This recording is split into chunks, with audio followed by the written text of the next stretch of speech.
Good day, everybody. Matt here from Greenius, and we got a great webinar for everybody today. We got two, I would call them insurance experts or gurus, as I would even go that far to say, from Marsh to really dive in and answer any questions you might have. So I just want to do some housekeeping before we get started here. So there's going to be a Q&A. I believe it's on the bottom right of the webinar window, and there's also a live chat down there. So feel free to post any questions, any comments, anything that's been on your mind that you've just kind of been wondering about insurance. Just throw that in there, and then we'll keep an eye on it. We'll try to answer those questions, and we'll try to get you the information you might be looking for today. Another housekeeping item is this is going to be recorded and it will be emailed to you after the fact. So you'll probably get this webinar within 24 hours into your inbox with all the slides, the QR codes, everything we talk about will all be in there. And you can watch it as many times as you want. So let's go ahead and get started. We're going to be talking about really the Marsh Guide to converting risk management into lower insurance rates and what that means. So today's speakers, I guess I'll open up with myself. So I've been with Greenius for 18 years now. I'm one of the co-founders. It all started with a large landscape company where I live. My friend was actually one of the co-founders of that company, and they had an idea for a training program. So I was in the tech world, building websites at an ad agency. So they reached out and said, hey, what do we need to get this going? I connected. I said, you need to do A, B, and C. They came back about a month later and said, well, A, B, and C is really hard. Why don't we do this together? So I quit my job. I added an hour and a half commute. I moved into an office at the landscape company, and Greenius was born. And here we are 18 years later, continuing to build training for landscape companies. Taylor, do you want to introduce yourself? For sure. Happy to, Matt. I'll keep it short and sweet. Hi, everyone. Nice to be here. Happy to interact with you all. My name is Taylor Edwards here at Marsh. Bring about 10 years of experience to the horticulture space. That's dealing with individual clients like yourselves, as well as dealing with relationships like LMN. Dave? Hey, thanks, Taylor. Really happy to be here. I've been with Marsh Canada for about 10 years, working nearly exclusively with your industry, with the horticulture industry, providing insurance solutions, and sort of come full circle. My first job ever really was working with a large operation based out of Markham.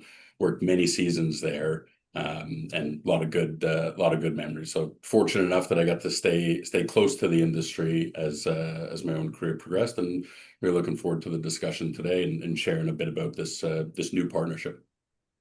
Yeah, I'm really excited to share this with people. So let's go ahead and get started here. So David and Taylor, if you want to kick us off first. Yeah, for sure. Thanks, Matt. I wanted to open with just a thank you to everyone watching. Thanks for spending an hour of your time with us today while we present a product that we're really proud of and frankly pretty excited to share with you today.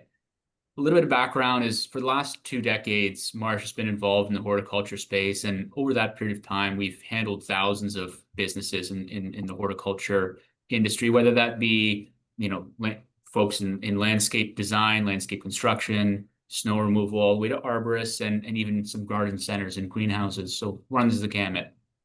But throughout it all, we've kind of adopted a mentality that we're problem solvers. And we seek to use insurance as a tool to minimize a lot of the risk and friction that businesses have. And in front of us here are kind of the 3 main policies that we're all familiar with: property, liability, and automobile. And not to rehash what they all mean or what's covered and what's not, I wanted to raise the fact that each one of them comes with their own pain points. I'm not going to go through all of them because I hope that we're all well aware of how each one impacts our day-to-day, but I wanted to raise the attention to the fact that at Marsh, using the experience that we have and bring to the table, we've crafted solutions to many of these issues, and that's everything from expediting property claims by making sure that you have the replacement equipment in hand as quickly as possible to make sure there's no business interruption. That could be talking about liability claims and making sure the right experts are involved in the event of litigation. But I really wanted to talk about automobile insurance and turn this over and put a poll out in front because I'm curious to hear what everybody else has to think. So Matt, if you could flip to the next slide there. Love to take a poll, ask everyone here what their thoughts were, and if you've had experienced issues with insuring drivers under 25 years of age. Yeah, that's a great question.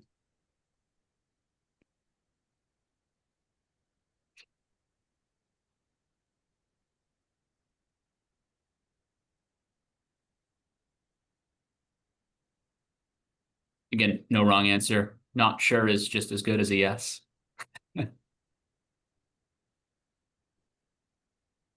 Awesome. Yeah. So we got yes is about 4, no is about 40%, yes is about 30%, and we got the uninsurers bringing up the rear about 23% so far. All right. So what I'm hearing is about 30% is saying yes, right? Yeah. All right. Well, if we look at it like that, if 30% of the individuals in the industry are experiencing a problem, it is a widespread issue, no matter how you slice that. So in that vein, it's logical to assume that, in some form or another, there is a majority of us that are experiencing issues with insuring drivers under 25. The problem is that so much of this industry nowadays is catering towards the younger demographic. The new entrants into the industry are getting younger and younger, which is a great success for the industry, but something that we all have to deal with, both from an insurability perspective and a business operation mentality. So we don't want to be the blocker in making your ability to run your cruise the way you want successful. Most insurance companies out there don't like drivers under 25, which it looks like, 30% of us are very much familiar with. When we partner with insurers, we make sure that they're putting the onus in your hands as the operator to conduct your business in the way you need it to be conducted. That's making sure you're managing risk the way you want to. You're ensuring the right best practice and training to make sure that you're not putting yourself in a high risk environment, excuse me. And in doing so, they grant, the ability to insure drivers under 25, which we deem as a success. Now, that's one example. Dave's got a great example now, and I'm going to pass the mic over to him to chat about liability issues with snow contractors and how we've solved some slip and fall issues. Dave? Thanks, Taylor. And again, thank you everybody for being here, taking some time out of your day. We're excited to support those that are on the call with this new partnership. I think we can move the slide along here. Look, we're going to talk about sort of the ways that we work together, how we leverage that wonderful Greenius element training risk management platform, and turn that into some insurance savings, but most importantly, insurance consistency for you. And so we know that all contractors want to spend less on insurance. We hear you loud and clear.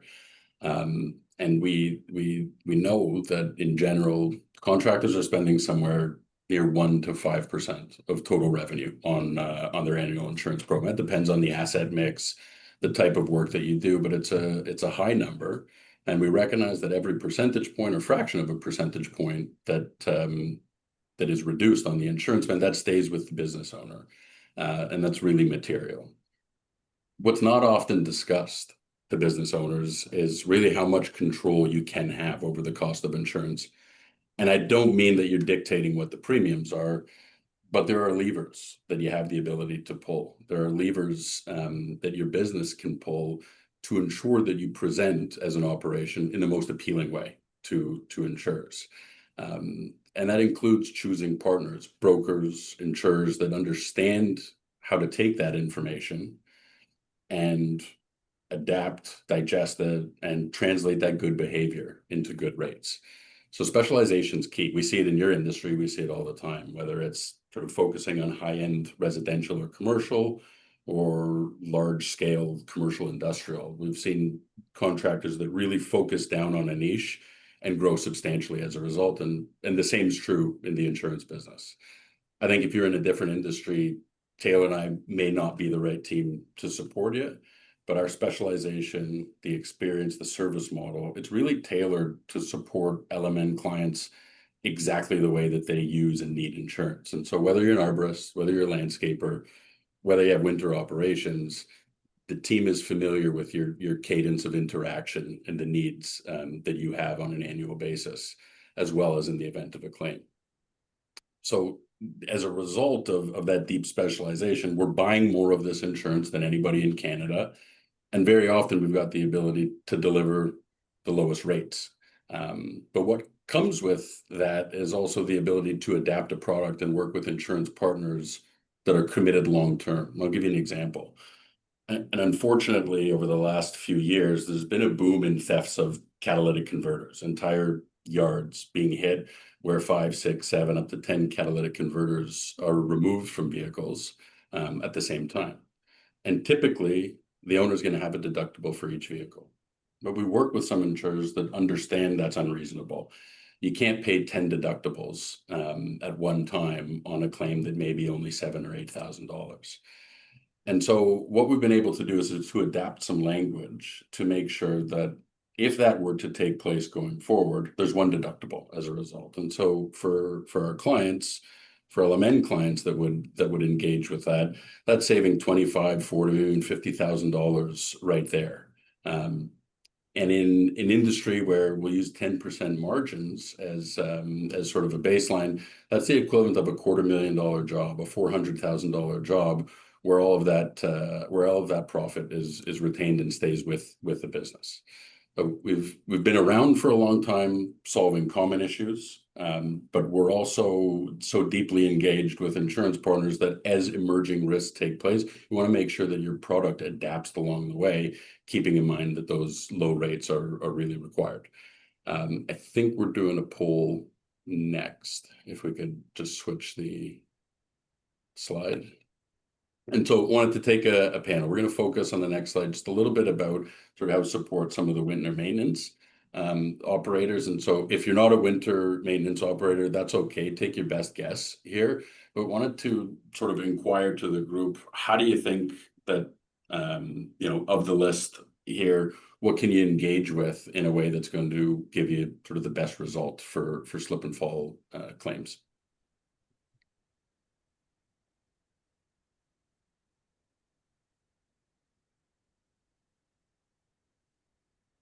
This is a tough issue, slip and falls. It's a pain in the butt. I know when Greenius was at a large landscape company, they did a lot of HOA associations and a lot of condos. So every time it snowed, they had hundreds and hundreds of properties to maintain. And I remember one particular case where a woman went out in her slippers to grab the morning paper and obviously had a slip and fall, and it was a major winter event. And of course she sued the landscaper, but they were able to prove that they had been there throughout the night. They had put down the materials.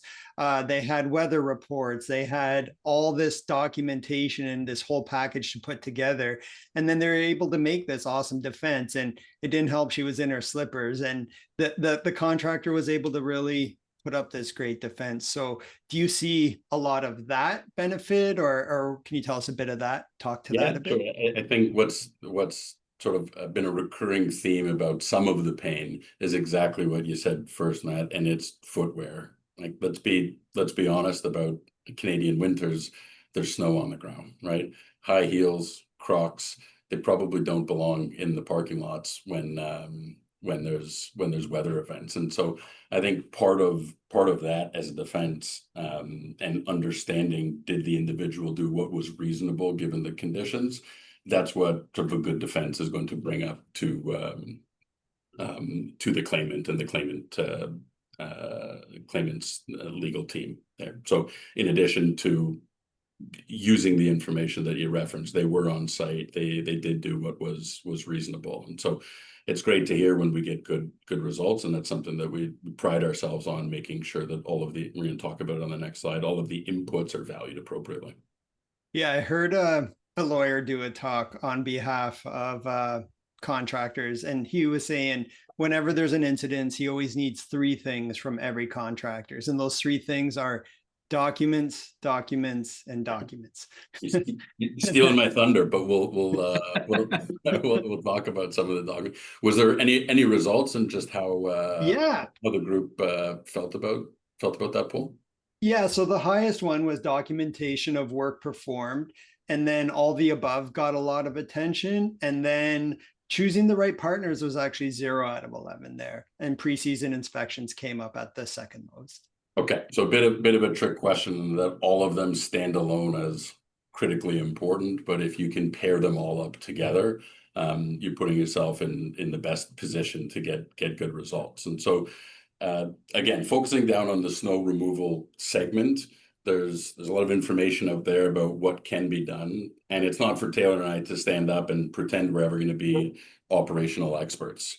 But our job is really to do everything that we can to set you up for success when it comes to insurance. There's a bunch of moving parts to that insurance transaction, the relationship, the broker, the insurer, the adjusters, the legal defense team. And it's our job to make sure that everybody is aligned to understand how to use the information that comes out of the levers that you can pull as a business owner. Those levers, they're on the screen as it relates to snow maintenance. We know that slip and falls have been a challenge in industry, but it's more about the cost of slip and falls than it is the slip and fall itself. If you close 100 slip and falls with minimal effort, you have a really low touch on the claims experience versus one slip and fall that goes on for 5 years with a lot of legal interactions. The dollars can generate really, really quickly. I'll give you an example of a client we've worked with since 2013. They did a lot of these things. And again, they document. They did their pre-season site inspections, had sign off from a property manager. They identified problem areas where there would be pooling and freezing. They had a contract that had reasonable language allowing for a defense.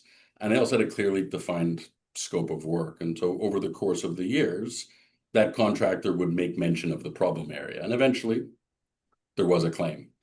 It was that documentation paired with some counsel that understood the job was to defend rather than settle quickly with an economic payout that got a great result for the client. And so again, it's making sure that who's showing up in a time of need understands what the mandate is and understands what a good result. And a quick result isn't necessarily a great result. A low cost result is what we aim at. So these are the types of things that we've been able to deliver and support contractors with, those contractors that are pulling as many of those levers on the front end as possible. We want to ensure that there's strong partnership on our side and all of the right individuals are focusing on how to support you.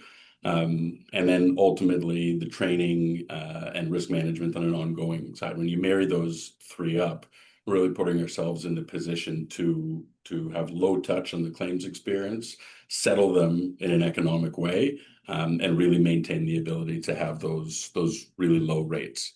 And I'm going to pivot into that to the next slide, just about a client experience over the last 6-7 years. And so the dark line is general industry rates, liability for broad section of the LMN client base, and the lighter blue line is where the Marsh client base in the horticulture sector has historically been. And so specifically over the last 4 or 5 years, that number is about 20 to 25% lower than industry average. And you can see up to the end of 24 trend lines going in the right direction. And I can commit to you that that's been the case in 2025 as well. So pairing up operational excellence with the right partners, and also that ongoing training piece really puts every operation in the best position to leverage all those things and keep those rates as low as possible.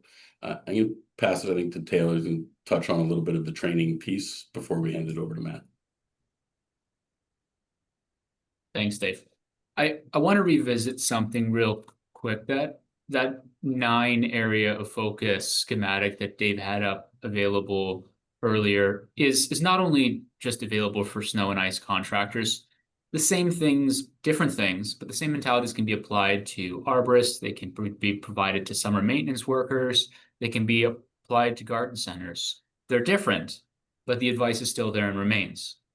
What I want to talk about, though, is mentality and best efforts. So management can have the best intentions in the world in rolling out risk management and best practices internally, but it relies on the training to ensure that the crews are upholding the standards. Because at the end of the day, the vast majority of claims happen as a result of the work that's done by the crews. So going back to Dave's comments on managing the risk, standardization of the risk management in conjunction with its deployment and safety training, that's what really helps lower the risk. That's what prevents those common claims. In fact, to the stat that's on the right-hand side there, effective safety training reduces both general and property liability, general liability and property damage claims by up to 40%. So it's real and material results that you're seeing through executing and implementing training. But with training, there's a kind of the unsung hero is accountability. So you can roll out all the training and education you want, but you want to create a culture that holds everyone accountable. Because at the end of the day, if everybody has agency and accountability towards the same North Star, it's going to lead to fewer preventable incidents across all job sites in the first place. So you might not even ever have to deal with the claims, but your business has a higher level of risk management. And if you're partners with the right individuals that recognize the importance of that, it leads back to the lower premiums and the lower rates that Dave talked about in the prior slide. I want to jump ahead to one of the other points there about a high value of assets. Equipment has been on the rise last 5 years, even the used stuff, tremendous increases. And it looks like we're going to be following that trend line for the next 5 years. So making sure that the crews are both respecting your machinery and are very well trained on how to use it to minimize damage to client property is going to be paramount in protecting your bottom line. Now, going back into claims defensibility of claims is some things happen that are out of your control, be it a slip and fall or otherwise, but having set documentation standards, protocols for keeping records, and access to information that's been retained for the last years or decade only helps your defensibility. If you're working with the right partners, that kind of information gives you and your company a fighting chance in defending against some of these bad actors. Now, I want to hand it back to the experts of corporate training here, passing that training torch back to Matt and the Greenius team. Yeah. And one thing I want to call out, I mean, this is obviously self-serving, but Marsh has partnered with Greenius to offer up to 5% discount on your premiums. Like, that's insane. We get asked all the time on the Greenius side, will Greenius help me lower my insurance rates? And now we can say yes, because you guys have stepped up and helped with that. And like you said, that's 1 to 5% of your revenue expenses go into that insurance. So if you can get 5% off, that puts your cost of Greenius plus money back in your pocket. So I don't want to miss the importance of that, because this has been something that at Greenius we've tried to make happen for a long time, was to get a reputable insurance company to say, yeah, people that use training are better clients in the end. So a huge thank you to you guys for that as well. And I like to start with this testimonial from one of our clients. They're about to hit 1.5 years injury-free thanks to Greenius. Now, they were averaging a few injuries a year. We had another client, I'm not allowed to use their name, but they're a large company, and their renewal of Greenius was a 10-minute meeting because they had no employee injuries that year. They had seen a dramatic drop, and the only thing that they had rolled out was the Greenius training platform. And what I'm going to try to do today is show you how you can roll out Greenius, the mindset that goes along with it, how to get the stakeholders, and then where we go from here. And I like to call out that single broken window is $600, but we talked about it earlier. We're operating at that 10% profit margin. That's a $6,000 mistake. Or a damaged property claim, $15,000 expense.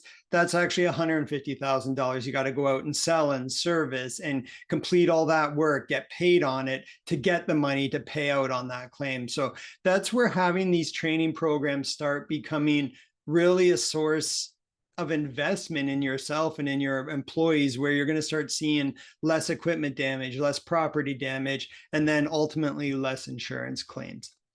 And insurance doesn't protect you from the downtime of that equipment or the employee turnover aspect or the burnout. So that's where we really help pick up the other side of the business, is really help with the people part of things. And the problems we know all too well: turnover, damaged equipment, safety instances, unskilled labor. Recruiting is a big issue lately. I know multiple contractors I've spoke with have great roles available out there, and they're not even getting applicants applying for them.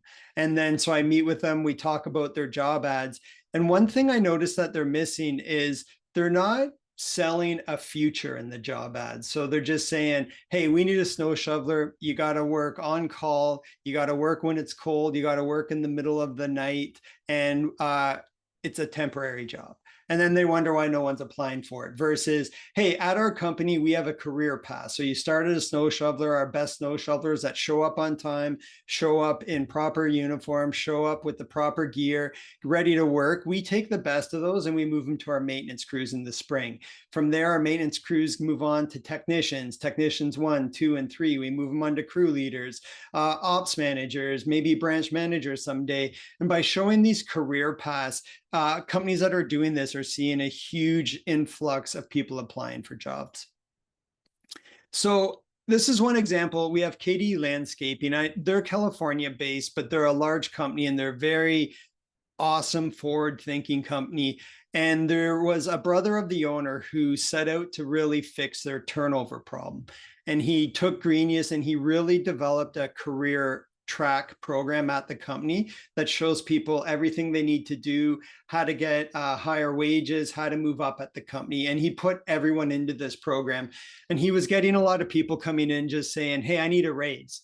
And he's like, well, why do you need a raise? And he said, well, bread's more expensive now. Butter's more expensive now. I should get a raise. And by having this career path program, he's like, okay, great. You want a raise? Here's a program. At the end of it, you'll get a raise. And he laid out exactly what they had to do to get to that point.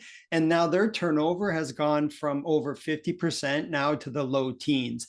And another benefit of that is they have the same people over and over again. So they're becoming more productive. They're becoming more efficient. They can get jobs done faster. So they're actually getting these super crews because people are now staying around longer. And I like to call out that there's a difference between training and onboarding. They often get lumped in together, but they're really two different processes. Training is you've identified a skills gap. So somebody damaged equipment or somebody's being inefficient or they're taking all day to cut front lawns. Like you have a skills gap problem, you need to fix it with training.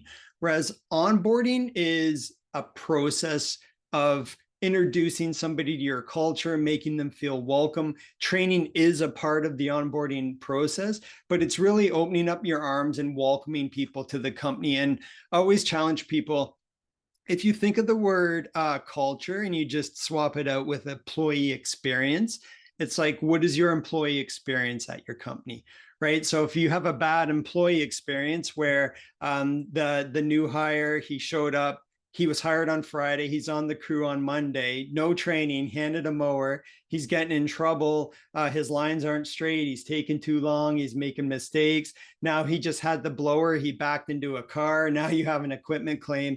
And then at the end of the week, he's just been getting dumped on all week. And then they have a pizza lunch. Well, that's not going to fix the week he just had, right? So you need to have a culture of training, of building people up, career paths. And companies that are doing this are seeing a huge drop in employee turnover.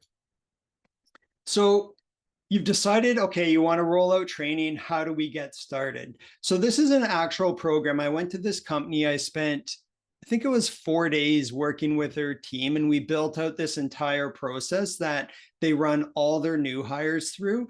And then I've kind of taken this as our baseline to share with everybody. And to really make it work, you just need stakeholders, people that are going to own certain processes and keep pushing the employee forward in the process. So here we have the pre-hire, job offer, HR or the hiring manager, or I know at some companies, the ops managers do the hiring. Whoever's going to own that task of adding the employee to the system is the first step in getting this done, because quite often we run into some companies where no one knows who's adding the employee to the system. So they just never get added because everyone thinks it's someone else's job. By defining a clear task owner, you just know that that's going to get done. So they add them into the system.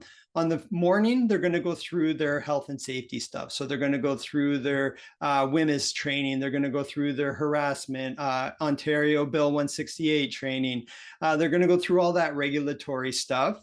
And then they're going to switch them to their role-specific training in the afternoon. So if you had a new hire on maintenance, a new hire on design build or enhancements, they move them into those training pathways, and the employees then go to watch those videos. They're online videos with an exam, and they just got to go get all of those done the rest of the day.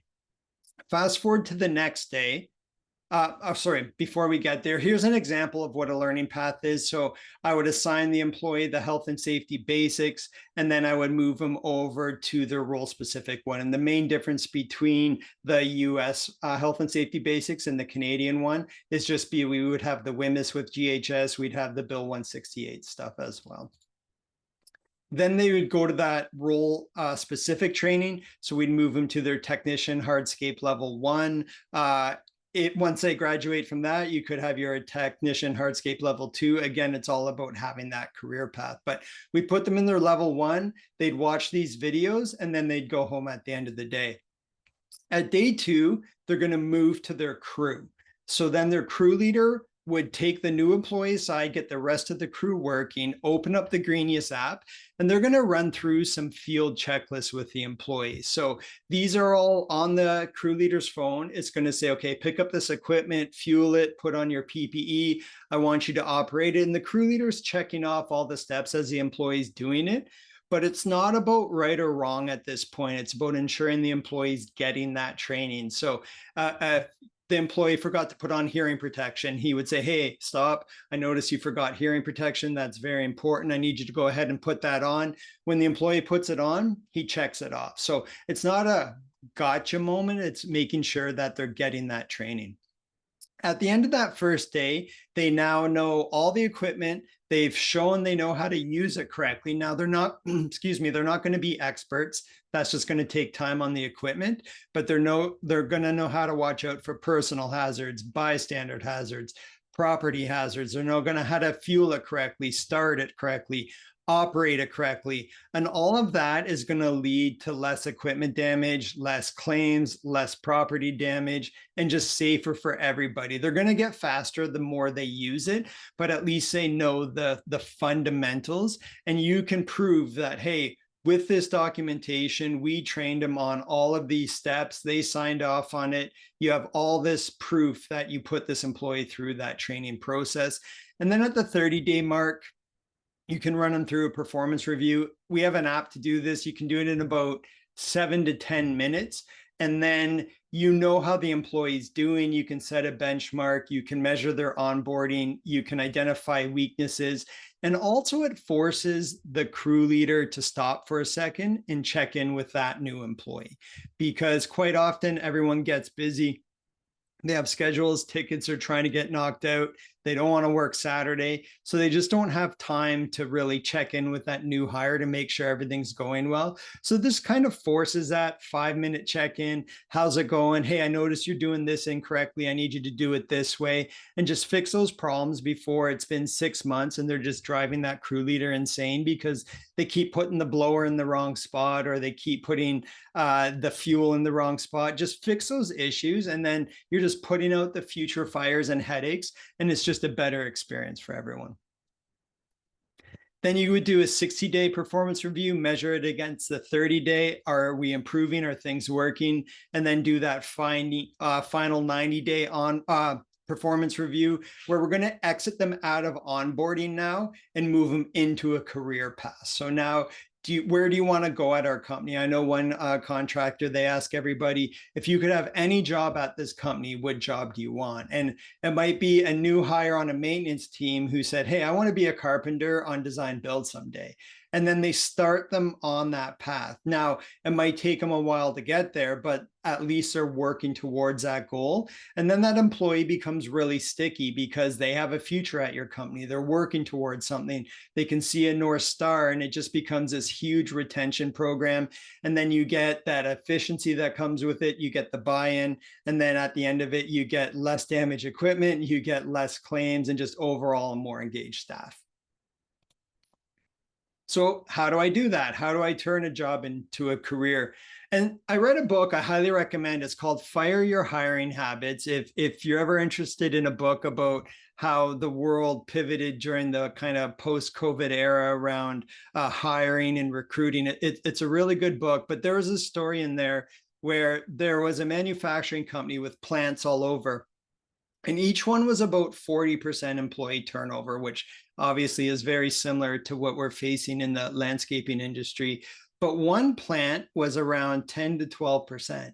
And the company was like, what are they doing different? They have the same equipment, they're manufacturing the same stuff, same practices. Why is this one plant so much different than anybody else?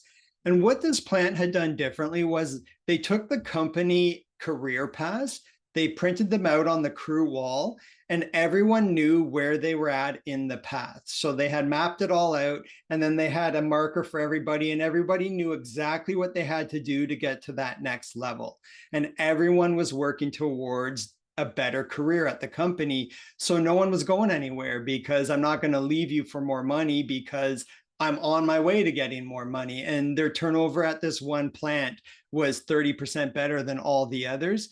And so what I've been coaching contractors to do is build your own career paths and put them up on the wall and show people, hey, this is how you go from a snow shoveler. So if you hired as a snow shoveler, we'll start you on your maintenance level 1 training path. We're going to teach you the small equipment, engines to fuel basics. We're going to teach you the skills to be successful. But you also got to show up 99% of the time. You got to show up dressed, ready to work, your PPE, great attitude. And the people that do that in the spring will move into our apprenticeship maintenance labor level 1 position. That also comes with a bump in pay. Then from there, you can go to our level 2. That comes with a bump in pay. From there, we hire our crew leaders. And from our crew leaders, we hire our ops managers. And people can see that they can have a future at your company. So just by hanging this on the wall, developing this and hanging it on the wall, you could just start seeing a huge reduction in employee turnover as well. We have learning paths to facilitate all that. You can build your own. So if you have specific problems at your company and you want to try to solve them, you can build your own career paths around that. And then you can start assigning them out to your employees. So say you want to grow maintenance next year by 20%. Well, to grow by 20% next year, we're going to need 4 new crew leaders. Okay, great. Let's pick a pool of people now and start them on that crew leader training path. And then next year, when you're ready to expand by 20%, you have those crew leaders already trained up. And now you're not stuck trying to hire and recruit somebody for that role. You have an internal team that's ready to go. And then it's kind of like, I'm a huge baseball fan. You have the farm system feeding up to the big leagues. That's exactly what we're doing here. Here's another example of those crew leader paths I was talking about. So quite often when I ask people, well, what do you think Greenius does? And I just get the canned answer, online training. Your online training, everyone thinks online training, they know us inside and out.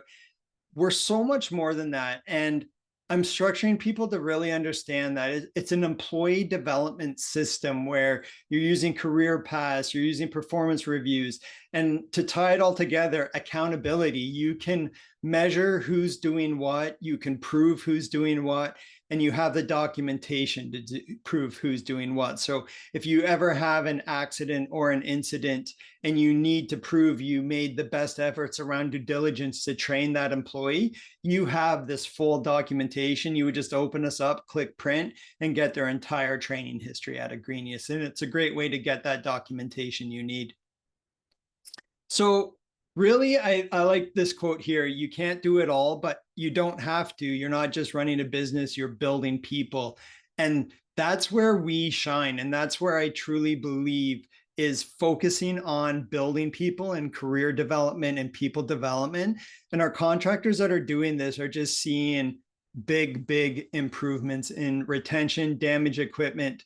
I was talking to one contractor last year, and his bill for Greenius actually would have been $10,000. He was a very large company. And he said, hey, Matt, look, I got a lot of great ways to spend $10,000. Why would I spend it on Greenius? And I just said, hey, how much did you spend on damaged equipment last year? I'm just wondering. And he goes, 17,000. I'm like, there's your answer. You're already spending this money, right? You just got to move it over here, because we have contractors that roll this out and see 0 equipment damage in that year. So it's just a mindset shift where you got to really think about developing and investing in people. And it just pays back on the business with less claims, less injuries, just fewer callbacks, confident crews. And a big one is loyal people. When people feel like you care about them and you're investing in them, it just pays back to the business tenfold. And then lastly, the big one, lower insurance rates. It's huge. And I've fought this fight, so I know how important this partnership is. It's really hard to get an insurance company to discount something, right? So if you can really prove you sign, sorry, I'm getting twisted here. If you can really prove you've invested in training, and what I want to say by that is just signing up for Greenius isn't enough. You got to use it. You got to prove you have a training program. You got to prove you're doing the efforts. You got to make the effort to build that culture of training and accountability. Like I said, just signing up and just having it on your resume, for lack of a better word, isn't enough. You got to commit to building the program, and it's just going to be beneficial overall. Yeah. So I was going to ask David and Taylor kind of a question here is like, why did you guys think Greenius would be a good partner for you guys? And why did you see the value in this partnership? But yeah, I'll say the first thing that comes to mind, Matt, after so much of what you discussed, it's about consistency, right? About consistency, about how you show up for your employees and how in turn they show up for your clientele. You referenced super crews earlier, and that stuck with me. Say you're a baseball fan, football fan. What I was thinking about was the chemistry that's built with those crews that have been out to site season after season. They have trust in one another. They know the individual sites and where the additional work needs to be done and where the extra TLC, so to speak, needs to be put. You earn that with consistency over time, and that shows up from our perspective with a really lighter touch on the claims loss run that an individual company has. When you work well together, you've talked about it, the consistency that shows up is every facet of the business. And so it just makes good sense from our perspective that all of the wonderful training that Greenius is doing and making available, in addition to the content that we're going to co-create together going forward, we're going to reach a lot of contractors, and we're going to be able to support that training and really translate it into insurance savings in a way that, frankly, the insurance industry hasn't adapted to just yet.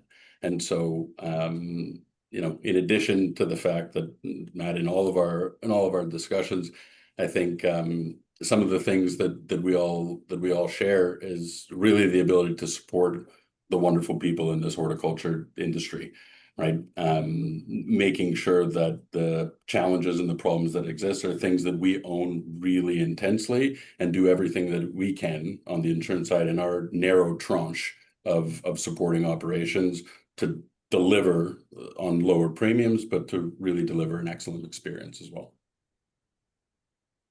Awesome. No, that's great. And I know you guys are based in Ontario, but I just want to call out that you do insure across Canada, correct? That's correct. Yeah, we operate nationwide in representatives in all major cities across the country. Yeah. And so what would you need really to get started here? Love to just have a conversation. Every operator runs their business a little bit differently and has different values and best practices internally, as we've been discussing. Love to start with a conversation and find the best path forward and learn your business and learn how we can work together. Awesome. And we'll have some contact information here at the end for everybody to start those conversations. So this was a quote I came across recently, and I just thought it very fitting that most people overpay for insurance because they underinvest in people. And I think it's pretty clear that just mistakes, damaged equipment and wrong fuel in equipment and damaged property, it happens very, very easily. Like this was in London. A guy had flipped up his guards on his mower so he could go faster and get the job done quicker. So he removed the guards, cut wider, flip them up. and he ended up shooting a rock that was hidden in the lawn. And a homeowner had been driving by, and it was just perfect timing, but it went through the car and actually hit the driver. And it just ended up into this big deal. And it was clear that the operator had removed the guard so he could go faster. And that's a problem. Like, you training a culture of accountability where we talk about not doing that, the hazards of doing that, could have prevented that. And we all are trying to get done faster, but by having this culture of accountability, you're just going to see less mistakes and stuff like that. That's very serious. Hopefully it won't happen. So if you want to know more about Greenius, I kept it very high level today, but if you're interested in a demo, we'll buy your team lunch. So we'll send you an Uber Eats or a DoorDash gift card for any amount of people you want on the demo. So if you have 5 crew leaders that you want in on the demo, or a couple of ops managers, just let us know. We'll send you a gift card. We'll buy you lunch. And then while you snack, we'll talk Greenius, and we'll go through it over the lunch hour and try not to eat up too much of your time. So it's a really great way to see the product and have a great meal on us. So just click that QR code to sign up there, and we'll run you through that. And then for LMN, we actually have the Academy Boot Camp. So we're going on the road, and we have, I believe, I want to say 10 or 15 events, probably more, where they're 3-day kind of in-person events where we're really going to go really deep dive on the software, on how to use it, on best practices, and really how to streamline and set up your business. And it's just a really great way to learn LMN inside and out. So that's what that QR code there is there. If you're interested in those in-person events, it is on the road, so there could be one in your area, so you don't even have to travel very far as well. And we got one quick poll here. This one is, would you like Dave or Taylor to contact you for a conversation about the LMN and Greenius insurance program? So if you click yes, they'll reach out to you. If you click no, we won't reach out to you. But this is just a great way to get them to identify if you want to be notified.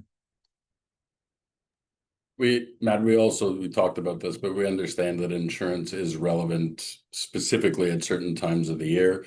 So if it's not relevant today and you'd like us to reach out sort of closer to the time where it's germane for the business, please do that as well. And we can table it and get back to you in a number of months when it's topical for you. Awesome. We do have a few minutes remaining. So if anybody had any questions, I'm just going to check the Q&A box here, but all of our contact information is also up here. So feel free to send us an email or a phone call, whatever you would prefer. All our information is up there, but I'll go and check the questions now. The first one I see here is, what is the general consensus on training? Are they paid while doing? What would pay be minimum wage? So what I'm seeing from contractors are they are paying people to do the Greenius training, and they're lump summing it. So you can in-app look at how long it takes to complete a learning path. So it'll show you how long the course is, how long the entire learning path is to complete. So let's say it's 4 hours. They'll say, okay, great, go get this done. We'll pay you 4 hours when it's all completed. So that's one thing we're doing. The other way I'm seeing it is in-person onboarding. So they just get paid their regular hourly rate. They do it in the shop. In the morning, they do that health and safety. In the afternoon, they do their role specific training, and then they're just paid for their time in the shop like they would be in the field, just a regular hourly rate. And then I have seen people making it pre-employment testing. So they've said, okay, great, we want to hire you on a maintenance. I just need you to go watch this training before you get started. So they watch the videos, they pass the exam, and then on their first day, they go through their checklists. They've used it to identify skills if somebody's lying about their resume. So those are kind of the 3 ways we've seen it being adopted.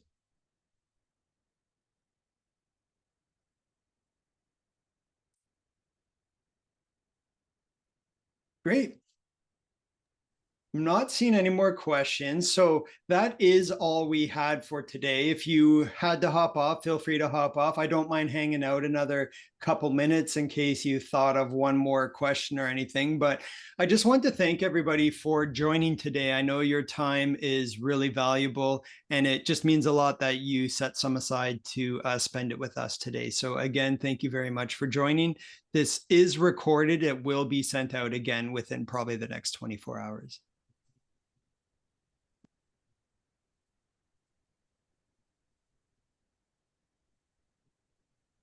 Awesome. And David and Taylor, also for you guys, any final last words there?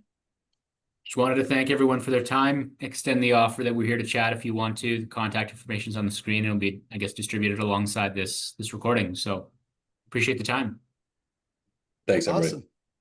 Thanks, everybody.